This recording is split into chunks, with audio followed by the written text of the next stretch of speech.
Greetings everyone, welcome to a tutorial guide that will be split into several videos showing you tips, tricks, and overall improve at the new DST event, The Forge.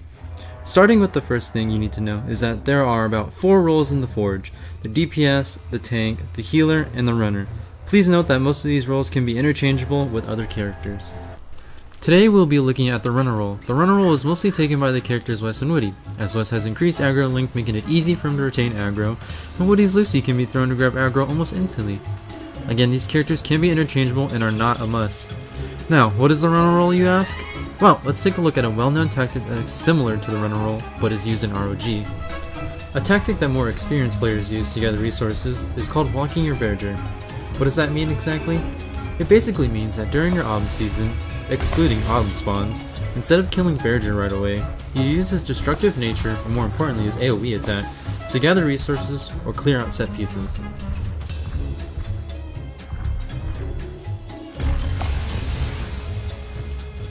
In the earlier stages, the runner role's job isn't as important as the last 3 waves, which I will talk about in a bit. But since the earlier waves only consist of a number of mobs, your job as the runner is to take away some of the pressure from your team. For example, if your team is on the left side taking on 2 or even 3 enemies, go to the other side of the map and take aggro from the enemies who are trying to reach your teammates, so that your team can take out those 2 or 3 enemies with ease and not get overrun by the sheer amount of mobs. You can still fight as the runner, but for the most part you should be taking enemies away from your team so that they have an easier time killing and not dying. Here's an example of me taking aggro so that my team isn't overburdened by enemies. And the Maxwell just so happens to come over and petrify them so that I am able to go back and help the team out just a little bit more. This is one more example of me taking aggro while my team goes to the left to take on the scorpions that have spawned over there. Now here's where the term walking your bearger really comes in. Remember how I said that you walk your bearger for resources? Well, take out the resource gathering and you have what the runner should be doing in the last 3 waves. Important note, if you see the runner taking aggro with the Barilla or the champion, please do not interrupt them. You should be fighting with your team and not with the runner. Fun fact, in the last 3 waves, a total of 3 Barillas spawn and the final champion. Your job as a runner should be to take the Barillas on the run, hence the role name the runner. What I mean by that is when the Barilla spawns, he is also accompanied by 4 extra mobs. You'll know when it's the wave as the 4 mobs that spawn are 2 Scorpions and 2 Snortuses. In the beginning of that wave, you can choose to help get a little bit of extra damage in, or wait on the opposite side of the map for the players spawn, as that's where the first Barilla spawns in. When the Barilla spawns in, it is your job to take his aggro and basically run him around the map, or at least away from your team, so that your team can focus the 4 mobs that spawned earlier. Why should you do that? Well, the Barilla does incredible damage, and is super fast and has a big health pool, making him really hard to defeat when everyone is not focusing him. Remember, your job is to take the pressure off the team so they don't get overrun. Now, after that wave has been completed, 2 more Barillas spawn, one on the left and one on the right. It is your job to look to see where your team is positioned so that you can take aggro from the opposite Barilla. Or you can always communicate to your team by saying which Barilla you are going to take aggro from. Halfway through that wave, there will be some mobs appearing again, so keep on running that extra Barilla so that your team can handle the others with less pressure. Now, the last wave consists of the champion, and is by far the toughest enemy in the Forge. By the time the champion shows up, one of the Barillas will be dead, and the other one halfway to being dead.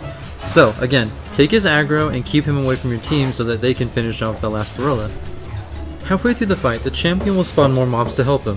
When you see this happen, either take the aggression off of him, or take the mob's aggression and try to group them up, as group attacks will be the best way to deal with these mobs. Do note, however, if you do take his aggro, be wary that his attacks will have been stronger and have changed up and will be faster. So, dodging him will be a little bit harder. As you can see, the champion can actually damage his own minions.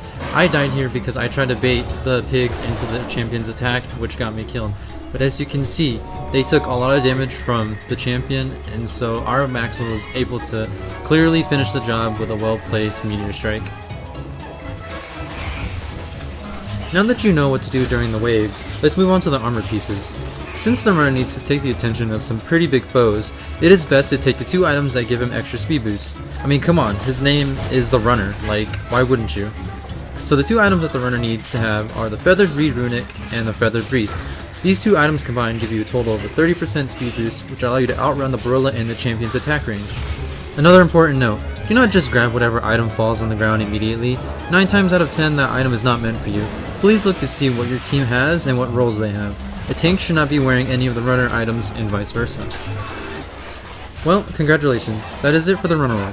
You have successfully learned the ins and outs of the runner role and can go running around in the forge, saving your team from being overrun by many gorillas and champions. Like I said before, the characters can change for each role and aren't necessarily locked to those characters only, they just make the job easier. I will be doing the other roles soon, so be sure to stay tuned. Thank you so much for watching, and good luck in the forge!